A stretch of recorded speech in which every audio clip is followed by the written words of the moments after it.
उसके बाद है एरिडी सॉइल। एरिडी सॉइल क्या है कि एरिड रीजन में पाया जाता है, इसीलिए इसको एरिडी सॉइल बोलते हैं। Simple arid soil, desert soil. उसके बाद है अल्टी सॉइल। अल्टी सॉइल क्या है?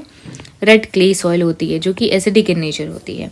उसके बाद है मॉलीसोल्स। मॉलीसोल्स कैसे हैं? डीप है, हाई ऑर्गेनिक मैटर, ये सब चीज़ें हैं।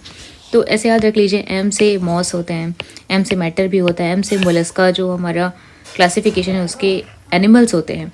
तो इन सबसे क्या समझ में आ रहा है? ये कुछ ऑर्गेनिक मैटर हैं। तो मॉलीसोल्स कैसे हैं? डीप हाई ऑर्गेनिक मैटर है। इसके अलावा रेस्ट होते हैं हमारे अदर्स।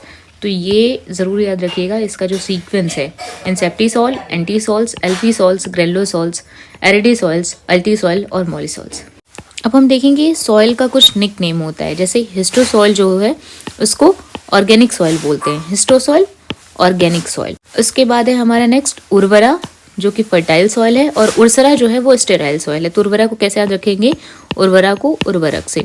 उर्वरक जो होता है वो सॉइल की फर्टिलिटी को बढ़ाता है, तो उर्वरा जो है वो फर्टाइल सॉइल है। और उसके अपोजिशन में याद रख लीजिए कि उर्सरा है, ये स्टेराइल सॉइल है, एस से एस।